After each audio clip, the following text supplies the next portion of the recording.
قربانی کے اوقات میں جانور ذبح کرتے وقت سب لوگ مل کر تکبیر پڑھ سکتے ہیں کیا؟ وضاحت کر کے بتائیں۔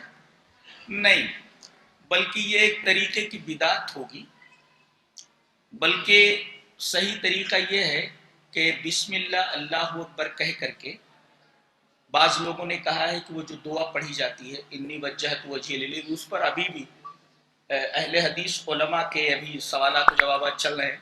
بعض لوگ کہتے ہیں کہ وہ حدیث ضعیف ہے اور بعض لوگ کہتے ہیں صحیح ہے، لہذا ابھی تک نکھر کر کے کوئی بات نہیں آئی۔ ابھی تک میرے مطالعے میں یہ بات آئی ہے، مولانا نے لکھا تھا، مولانا جعفر المدنی نے، کہ یہ حدیث صحیح نہیں ہے، اور اس کے اوپر جو ہے ان کا استدراک آیا، جواب آیا کہ انہوں نے جو کہا یہ حدیث ضعیف ہے، ضعیف کہنا صحیح نہیں ہے، تو ابھی یہ حدیث مختلف فی ہے۔ لہذا اگر کوئی آدمی بسم اللہ اللہ اکبر کہہ کر کے کاٹ دے اور یہ بول دے کہ یہ جو قربانی ہے، اردو میں بول دے یہ قربانی میرے اور میرے گھر والوں کی طرف سے، بس بسم اللہ اللہ اکبر کہہ دے۔ یہ جو ایک ساتھ مل کر کے تکبیر پڑھتے ہیں قربانی کے وقت، اس کا کوئی ثبوت نہیں ہے، اس سے بچنا چاہیے، اس لیے کہ بدعتیں یہ معمولی معمولی چیزوں ہی سے اٹھتی ہیں، پھر وہ آگے چل کر کے بہت بڑی ہو جاتی ہے، پھر وہ ایک شریعت کی شکل لے لیتی ہیں، لہذا بچنا چاہیے اس سے۔ قربانی کے بکرے اور بیل یا اونٹ کی عمر کتنی شرط ہے؟ وضاحت فرمائیں۔ ہمارے ہاں کے امام کہتے ہیں کہ 2 سال کا ہونا ضروری ہے۔ دیکھیے الگ الگ وہ ہے، اس کے قربانی کے جو جانور ہیں مسن نہ ہونا چاہیے، اس کے لیے شرط بس اتنی، دانتا ہونا چاہیے، اس لیے کہ حدیث پاک ہے لا تذبحوا الا مسنتن، تم لوگ نہ ذبح کرو مگر دانت والا۔ اب دتہا ہونا چاہیے جس کے دانت نکل آئے، اب وہ دانت شرط ہے اس کے لیے، سال وال نہ دیکھا جائے۔ یہ صرف ایک صحابی کے لیے تھا، انہوں نے کیا کیا تھا، نماز سے پہلے ہی قربانی کر ڈالی تھی، تو نبی کریم صلی اللہ علیہ وسلم سے انہوں نے کہا کہ اللہ کے رسول دانتا تو نہیں ہے وہ، اب میں نے قربانی کر ڈالی وہ جو دانتا تھا۔ نبی نے فرمایا کہ یہ تم نے پہلے کر ڈالی قربانی نہیں ہوئی، اس کا مطلب یہ ہوا کہ اگر کوئی نماز سے پہلے قربانی کر دے تو قربانی نہیں ہوتی، برابر ہے، اور اس کے لیے دانتا ضروری ہے۔ یہ صرف انہی کے لیے، ابو بردہ ابن نیار کے لیے تھا، ابو بردہ ابن نیار، ان کا نام کیا ہے، ابو بردہ ابن نیار، یہ واحد صحابی ہیں کہ ان کے لیے ایک خاص بات تھی کہ یہ تیرے لیے خالی جائز ہے، کہ دانتا نہیں ہے، آج کے بعد کسی کے لیے جائز نہیں ہے۔ حدیث کیا، وَلَن تُجْزِيَ عَنْ أَحَدٍ بَعْدَكَ، تیرے بعد یہ کسی کے لیے جائز نہیں ہے، لہذا جانور کے لیے دانتا ہونا ضروری ہے، لا تذبح الا مسنتن، یہ ضابطہ ہے۔ جیسے قربانی میں بڑے جانور پر 7 حصے ہوتے ہیں، ویسے عقیقے میں کتنے حصے ہوتے ہیں؟ یہ صحیح نہیں ہے، قربانی کو عقیقے کے اوپر قیاس نہیں کیا جا سکتا۔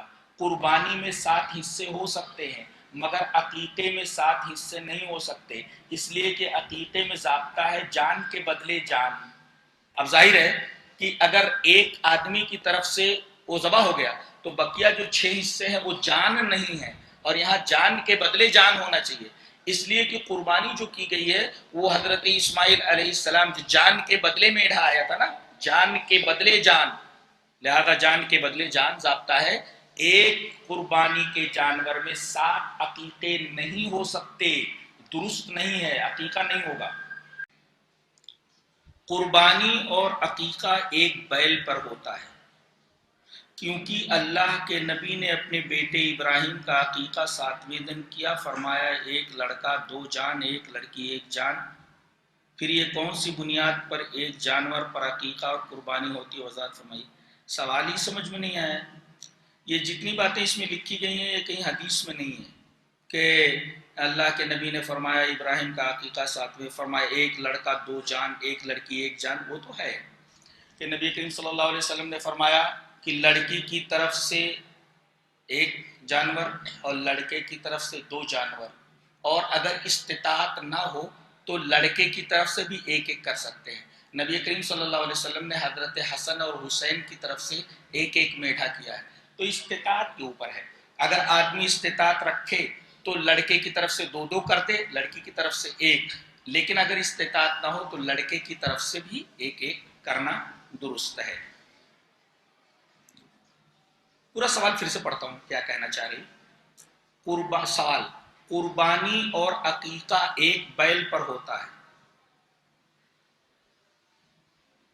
سب سے پہلی بات تو یہ ہے کہ یہی مسئلہ مختلف فی ہے کہ بیل کے اوپر عقیقہ ہوتا ہے کہ نہیں ہوتا ہے۔ نبی کریم صلی اللہ علیہ وسلم کے زمانے میں کسی صحابی سے ثابت نہیں ہے، نہ نبی سے، کہ آپ نے کسی بڑے جانور کا جو ہے عقیقہ کیا ہو کسی کی طرف سے، مثلا اونٹ کا عقیقہ، اسی طریقے سے بیل کا عقیقہ، گائے کا عقیقہ اور تمام چیزوں کا عقیقہ نہیں۔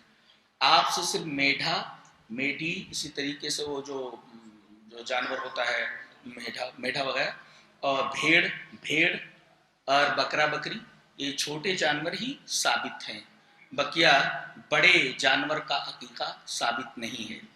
اچھا، یہ تو ہو گیا، کیونکہ اللہ کے نبی نے اپنے بیٹے ابراہیم کا عقیقہ، اچھا نبی کریم صلی اللہ علیہ وسلم کے جو بیٹے تھے حضرت ابراہیم، ان کا عقیقہ کیا آپ نے، ایک لڑکا دو جان، ایک لڑکے، پھر کون سی بنیاد پر ایک جانور پر عقیقہ قربانی دونوں ہوتی ہے؟ وہ تو ابھی جواب دے چکا ہوں۔ بڑے جانور میں قربانی تو ہو سکتی ہے ساتھ، مگر عقیقہ کرنا چاہے تو جواز اگر ہے تو ایک ہو سکتا ہے، 7 عقیقے نہیں ہوتے اس میں۔ میت کی طرف سے قربانی کرنا کیسا ہے؟ درست نہیں ہے، درست نہیں ہے۔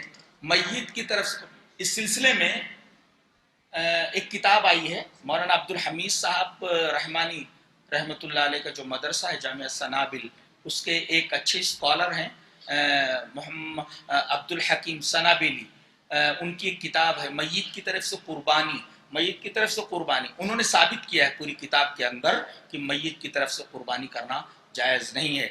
سوال یہ ہے کہ جائز کیوں نہیں ہے؟ اس لیے کہ یہ کسی صحابی سے ثابت نہیں، نہ نبی سے ثابت ہے۔ جب ثابت نہیں ہے نبی سے یا کسی صحابی سے تو پھر وہ درست نہیں ہو سکتی۔ اور آپ کی موجودگی ہی میں آپ کی بیٹی، بڑی بیٹی حضرت زینب، ان کا انتقال ہوا، آپ کی موجودگی میں آپ کی بیٹی حضرت رقیہ کا، جنگ بدر سے آپ واپس ہو رہے تھے، بیٹی کا انتقال ہوا اور آپ جنازے میں شریک بھی نہیں ہو سکے، تو بیٹی بھی چلی گئی۔ اسی طرح سے آپ کے بچے حضرت ابراہیم، آپ کی گود میں ان کا انتقال ہوا، لیکن کسی کی بھی طرف سے آپ صلی اللہ علیہ وسلم نے قربانی نہیں کی۔ مسئلہ یہ رہا کہ آپ نے یہ فرمایا کہ یہ جو جانور ہے، ایک جانور میری طرف سے اور میرے آل کی طرف سے، اور ایک جانور جو میں ذبح کر رہا ہوں یہ ان میرے امتیوں کی طرف سے ہے جو قربانی نہیں کر سکے۔ یہ نبی کریم صلی اللہ علیہ وسلم کی خصوصیت ہے، یہ ہماری نہیں، یہ نبی کی خصوصیت ہے۔ بات چیزیں نبی کی خصوصیت ہوتی ہیں، جیسے آپ کا 4 سے زائد شادی کرنا وغیرہ وغیرہ، بعض لوگوں کو کسی چیز کی خاص اجازت دینا، جیسے ریشم پہننا حرام ہے لیکن زبیر ابن عوام کو اپنی اجازت دی تھی، پہن سکتے ہو تم، تو یہ خصوصیات ہیں۔ میت کی طرف سے قربانی جائز نہیں ہے، میت کی طرف سے قربانی درست نہیں ہے، کوئی ثبوت موجود نہیں ہے۔ قربانی کا جانور ذبح کرتے ہو، اس کو گرانے کا طریقہ بتائیں۔ گرانے کا طریقہ یہ ہے کہ اسے جو ہے اس کی سمت میں کر لیا جائے، منڈی کسی طرف بھی گرائیں، منڈی اس کی قبلے کی طرف ہونی چاہیے۔ سمجھ گئے؟ اس کا مطلب یہ ہوا کہ آپ اتر کی طرف گرائیں، اتر کی طرف، یعنی داہنے ہاتھ سے ذبح کرنے کے لیے کون سا کیسے کریں گے آپ کو داہنے طریقے سے ذبح کرنا ہے اور منڈی کعبے کی طرف ہو تو کیسے گرائیں گے آپ؟ گرا کر کے آپ دیکھ لیجیے، داہنے ہاتھ سے آپ کو ذبح کرنا ہے اور منڈی کو قبلے کی طرف ہونا چاہیے۔ اب کر کے دیکھ لو، یہ طریقہ حدیث میں بتایا گیا ہے۔ داہنے ہاتھ سے آپ چھری چلائیں گے اور منڈی اس کی منہ کیسے بھی پھیر دیجیے آپ قبلے کی طرف، کس طرف سے گرائیں گے آپ؟ کر کے دیکھ لیجیے۔